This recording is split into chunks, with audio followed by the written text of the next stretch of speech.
उसमें ये कि सुप्रीम कोर्ट का एक फैसला मखसूस नशिस्तों के हवाले से जिसने सबको हिला के रख दिया और एक तरफ उम्मीद जाग गई, एक तरफ उम्मीद दम तोड़ने लगी हमारी हुकूमत। उसमें उन्होंने ये इंदिया दिया कि उनके पास पार्लियामेंट का कार्ड मौजूद है। पार्लियामेंट हरकत में आई, फिर वहाँ पर इलेक्शन एक्ट में एक तरमीम कर दी गई और मखसूस तरमीम की गई जो कि इलेक्शन जो सुप्रीम कोर्ट के फैसले को एक तरह से रद्द करती है या टूथलेस बनाती है। सो अब इस तरमीम के बाद सेठी साहब सब ये जानना चाह रहे हैं कि सियासत किस रुख जाएगी और सुप्रीम कोर्ट के फैसले पर अमल दरामद का क्या होगा। देखिए ये जो कानून साजी हो रही है ना, एक तो ये कि ये जो तरमीम की जा रही है कि जी रेट्रोस्पेक्टिव इफेक्ट से 2017 से ऑनवर्ड माजी से तलाक होगा। हाँ एक ये है, ठीक है। तो आमतौर पे ये नहीं ऐसे नहीं होता। हालांकि इजाज़त है आइन के अंदर पार्लियामेंट को कि वो रेट्रोस्पेक्टिव इफेक्ट या माजी के इफेक्ट को भी कर सकती है, मगर इसको इस्तेमाल नहीं किया जाता। अच्छा, तो इसमें ये भी है कि ये माजी से ये शुरू होगी और बाकी दो यही हैं कि जी जो जिसका ताल्लुक जिस पार्टी से वो इकरारनामा वो तब्दील नहीं होगा और फिर उसके अलावा के जिसने लिस्ट ना दी हो रिजर्व सीट्स की उसे नहीं मिलेंगी। अच्छा, अब ये रातों रात ही किया जा रहा है जी। अब इसके जाहिर है इसीलिए किया जा रहा है कि ये जो फैसला आया है इसको नेगेटिव करना है, इसको नहीं मानना। अच्छा, अब जो फैसला है उसकी एप्लीकेशन तो इलेक्शन कमीशन पे है ना, पार्लियामेंट पे तो नहीं है। अब इलेक्शन कमीशन को बचाने के लिए पार्लियामेंट ये कानून साजी कर रही है जी, नहीं तो इलेक्शन कमीशन को करना पड़ेगा जो सुप्रीम कोर्ट आधा कर दिया, थोड़ा सा रह गया। हाँ, आधा कर दिया, थोड़ा सा रह गया। उस पर उन्होंने कोई ऑब्जेक्शंस किए हैं कि जी हमें नहीं पता किसकी बात मानी जाए और किसकी ना मानी जाए। ये जो बाकी लोग हैं ये किसकी ये हमें एफिडेविट देंगे, ये कौन सी पार्टी तो है ही नहीं, पार्टी का तो सेक्रेटरी कोई नहीं, हम किससे बात करें एंड सो ऑन। ये जो एफिडेविट्स दे रहे हैं इसका क्या अहमियत है। तो उन्होंने भी बॉल जो है ना वापस सुप्रीम कोर्ट फेंक दिया कि वजाहत करें। अब खबर ये आ रही है कि जस्टिस मंसूर जो है वो बैठ गए हैं। पहले ये था कि शायद ये जजमेंट 2 महीने के बाद आएगी, डिटेल जजमेंट। इसीलिए ये बात चल रही थी ना कि जी उस वक्त तक अपील नहीं लॉन्च हो सकती या रिव्यू नहीं हो सकता जब तक ये डिटेल जजमेंट नहीं आती। अब ये सुनने में आया कि वो बैठ गए हैं। उन्होंने कहा कोई ज़रूरत नहीं जजेस को बुलाने की। कुछ ये भी था ना कि जजेस को बुला लिया जाए और ये उन्होंने कहा, और सुना है कि वो कोशिश कर रहे हैं कि जल्दी अगले हफ्ते 10 दिन के अंदर अंदर वो पूरी जजमेंट लिख दें और बाकी जजेस से साइन करवा लें। ठीक, अगर ऐसे हुआ तो इसका ये मतलब है कि सुप्रीम कोर्ट अब 2 महीने नहीं ठहरेगा, डिटेल जजमेंट आ जाएगी। एक तरफ जल्दी आएगी। अच्छा, दूसरी तरफ ये है कि जब डिटेल जजमेंट आ जाती है तो फिर इनको जाना पड़ेगा ये कहने के लिए कि जी आप सस्पेंड करें अपना ऑर्डर तब जब तक ये फैसला नहीं रिव्यू नहीं हो जाती, और उस वक्त तक ये सीटें नहीं दे सकते हम। ठीक है, यही एप्लीकेशन होगी ना। अभी तो शॉर्ट ऑर्डर है तो कुछ भी हो भी नहीं सकता, अभी तो बैठे हुए हैं। इसीलिए उन्होंने सोचा है कि ये जो छोटा टाइम पीरियड है इसके अंदर जल्दी से एक कानून साजी कर ली जाए। अब ये है कि उस कानून को चैलेंज करेंगे, फिर वो कानून के ऊपर जो हेयरिंग्स होंगी, अभी समर वेकेशंस हैं, जजेस भी नहीं हैं, तो ये मामला 2 महीने और आगे चला जाएगा। हाँ। क्योंकि कानून तो बता दिए।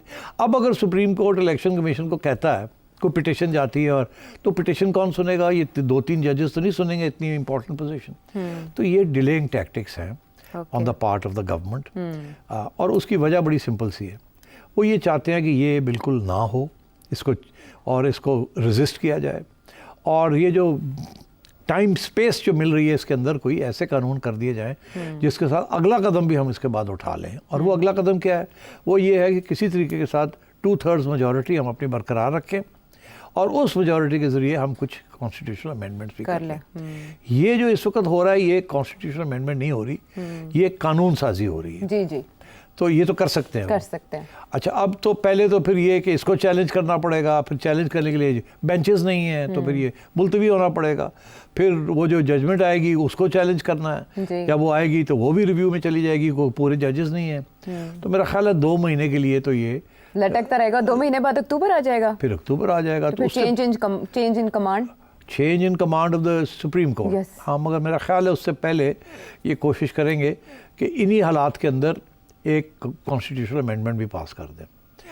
चैलेंज ही हो जाएगा ना। हाँ। चैलेंज ही होगा ना।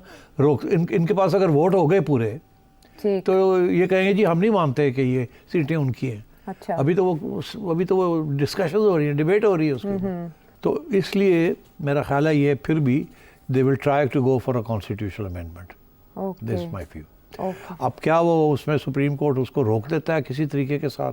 क्या पार्लियामेंट को रोक भी सकता है कि नहीं रोक सकता?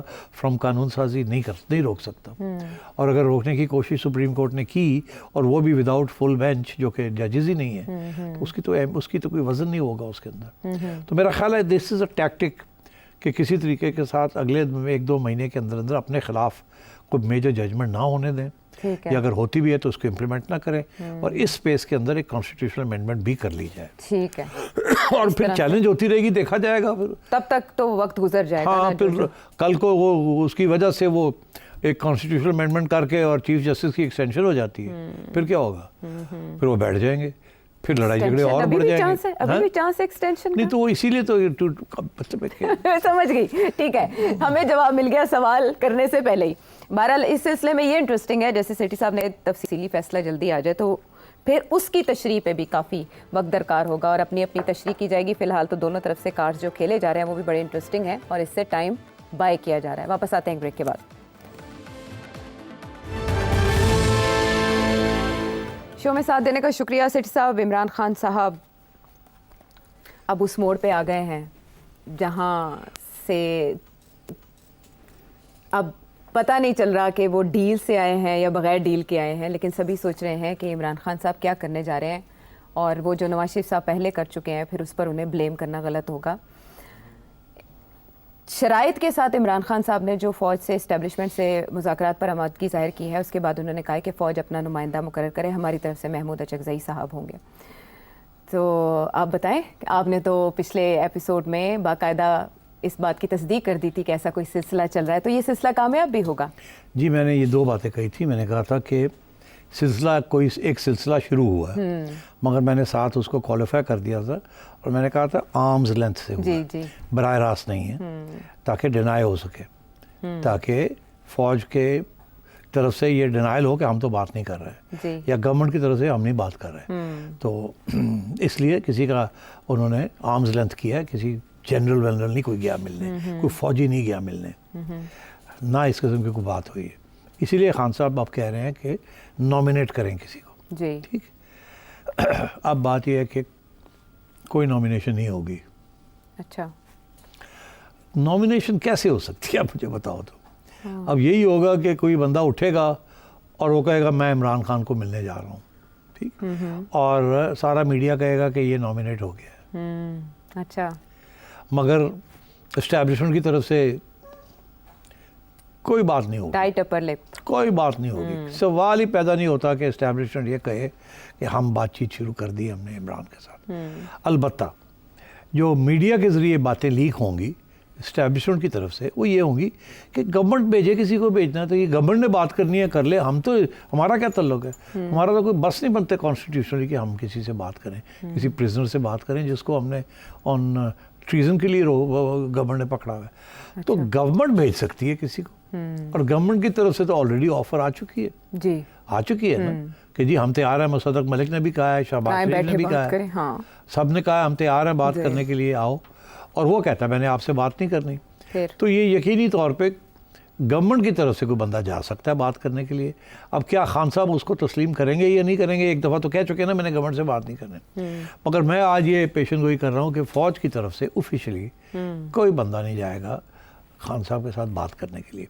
अलबत्ता वो ये ज़रूर कहेंगे कि हमें पावर्स दैट बी की हिमायत है कि हम कोई बात को आगे बढ़ाएं, मगर फ़ौज की तरफ से ऑफिशियली कभी एक्नॉलेजमेंट नहीं आएगी कि हमने किसी को भेजा है, पहली बार। अच्छा। और वो जो भी होगा वो कहेगा मैं गवर्नमेंट की तरफ से आ रहा हूँ, ठीक। अच्छा, ये देख, अब खान साहब को जाके जो मर्ज़ी कहें कि जी मैं एक्चुअली उन बात करके आया हूँ, मगर आपके लिए और मेरे लिए और पब्लिक के लिए होगा गवर्नमेंट ने भेजा है। और क्या खान इस बात को मानेगा?